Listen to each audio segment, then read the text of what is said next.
it's me. I'm back. It's late at night, but I figured I would bring you along to pack some orders with me. I have a small and a large, and I thought I'd give a little update on the whole situation with Etsy. I talked about it in a previous video, but I think I might have finally gotten it figured out, so yeah, I'm excited about that, and let's get started. I will explain more and talk about it a little more openly now, because as far as I'm concerned, it's been resolved for now. I'm so unsure about how to feel, because it was it felt like I had a lot taken away from me, honestly. So basically what happened was New Year. I noticed that I wasn't getting as much traffic to my shop. I didn't have as many views, I wasn't getting as many favorites, I wasn't making as many sales as I was used to. And at first I was like, okay, well, the holiday season is kind of over. Sometimes it does slow down around this time of year, so initially I didn't think that much of it. But as time went on, I started wondering okay, this is getting kind of weird, because I was used to making at least a sale every couple days. So I just messaged, no, I didn't message Etsy right away. What I did was I started looking for my listings on Etsy. So I started Googling them, or not Googling them. Well, I did do that too after I realized that I couldn't find my listings on Etsy. Not even just the one that they had taken down, but my other listings as well. I couldn't find them. And it was weird, because for the longest time, when I would search my stuff, my listings would be on the top. I've had a shop since 2018, and over the years I've just gained a little bit of a following. I have return customers, stuff like that. So when my listings weren't popping up, I was like, okay, this is kind of weird. So I started Googling it, and I heard that sometimes your listings can be de-indexed, which basically just means that they're unsearchable. So I reached out to Etsy, and they're like, oh, mind you, me and my family take a vacation. It's not, it's a vacation, but it's not anything major. We just go to a local water park for the around the holidays. So I was doing that. So I was trying to figure that out while also trying to take a little break. And basically they're like, oh yeah, we noticed that we can't search it either. We're going to forward this issue to, oh, this jar's broken. We're going to forward this issue to our team, and someone will be back in contact with you in a few days. I'm like, okay, not really thinking too much of it. They'll get back to me in a few days. It is what it is. I'll be patient. So they reach out to me, and they're like, we can search your listings. I'm like, okay. They're like, basically, it felt like I was being gaslit, because I was like, well, I can't search my listings. And so the issue just kept persisting, and it basically, when I got back, I called Etsy, or I requested a call, because that's a whole nother issue. Is, oh my gosh, getting in contact with them is not the easiest. But so they called me after I requested a call, and they're like, oh, we don't really know what's going on. We're gonna have someone email you in a few days. So I'm like, okay. So here I am waiting again, a few days. I feel helpless. At this point, I'm not making any sales, and this is my primary source of income. And I feel like I'm complaining, but I'm really not. Ugh. Anyway, sorry if it comes off that way, but it was very frustrating. So they email me, and this goes on back and forth I'm not even joking, like 5 times, like the email, and it'll just be like a copy and pasted report of like, we don't see anything wrong. And then I'm like, okay. A few days later, I call them again. Oh, yeah, we're going to have to give this to our team, and someone will be in contact with you in a few days. Well, eventually, someone does email me and tells me that my listing was deemed to be in violation of Etsy's terms of service.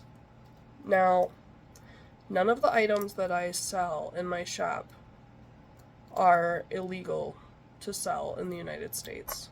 They're just not.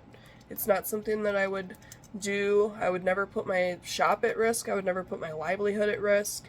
I would never put my my reputation at risk. And so I'm just like, okay. So one of my good friends told me that, she's like, what if a competitor reported you? I would never do that to somebody, and I'd like to think that no one would do it to me. But in the end, like, a whole month, I'm talking about a whole month of me going back and forth with Etsy, and them basically just, like, telling me, like, nope, nothing we can do. Your appeal was denied. Yada, yada, yada. Until I'm like, you know what? I think my listing might have been reported by somebody. And that somebody could have been a competitor. And then next thing you know, the next day, they're like, oh, your listing's been reinstated. I'm like, okay, well, does that mean I was right? Or is it because I said I'm taking my items off your platform and will not recommend this business to anyone else? Is that why? Is it the multiple tweets that I sent out? I don't really know. I don't really know if I just ended up talking to somebody that was actually willing to listen to me and help me. I don't know what happened. I'm just glad that it's fixed, and I hope that it doesn't happen again. But that doesn't mean that I'm going to stop doing what I'm doing, because like I said in the other video, that whole situation, while it was really crappy and it sucked and I cried a lot and I didn't know what to do, it did push me to make some moves that I didn't make before because I had gotten comfortable. My shop was doing fine. I didn't really feel the urge to make moves and do things, even though they were in the back of my head. I was just complacent, I was kind of just stuck in that place. So if I learned anything, it's that even when things are good, that doesn't mean that you should get comfortable. You should always make plans and continue to move forward, because you never know what's going to happen. So I started my own website, and I started this YouTube channel. So, I mean, even if I don't take off or anything, I don't really care. It's been fun to create some content and just be myself, and if somebody watches it, cool. If nobody watches it, cool. But, yeah, I don't know. Thanks for listening to that. I hope it made sense and it wasn't just a rambly mess. I basically boiled it down to the bare basics of what happened and where we're at now, but I'm glad that that's kind of over with. Also, another thing that I did was, for the first time since I got out of the military, I have a job interview. I have a job interview next week, and I'm really excited, and I hope I like it. Because I've been working for myself for a long time, and before that I was in the military, so if you've been in the military, you know. That's all I got to say about that. But yeah. So I told myself that if I was going to get back out in the workforce, that it was going to have to be something that I really wanted to do. And that something is working with animals. Basically, the interview is for a doggy daycare. That's kind of my plan, and part of what's going on. 2023 has been crazy so far. Let me show you what I've got with this mystery box this far. Actually, it's 2 mystery boxes.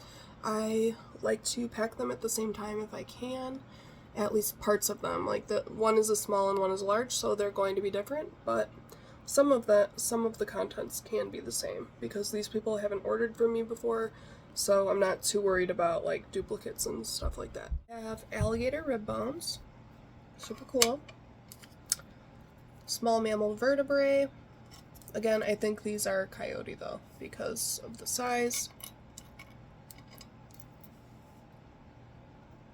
Deer teeth.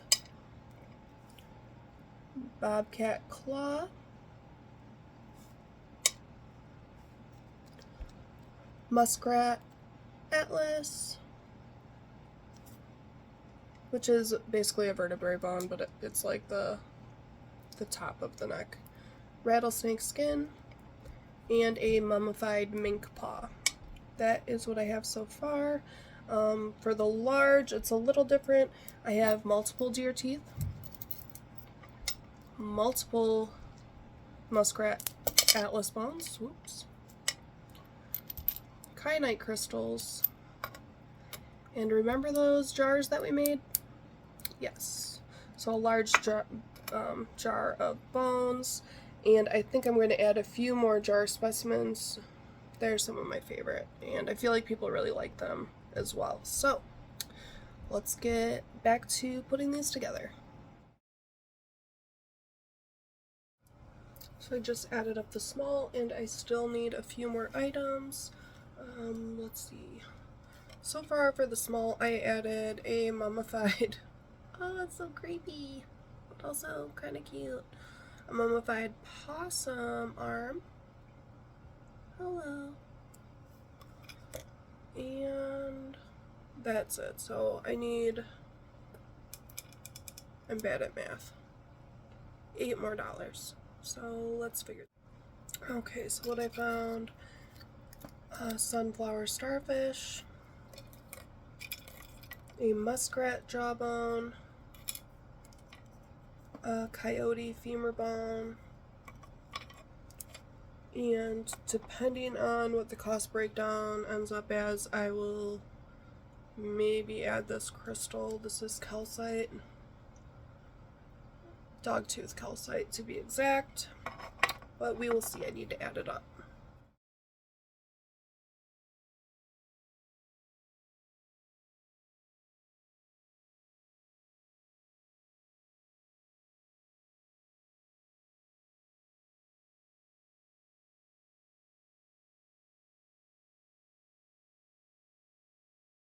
Different so far is the jar of bones, the jar of kyanite, and this beautiful marble fox face. I am going to pick out some other stuff and get to work on it.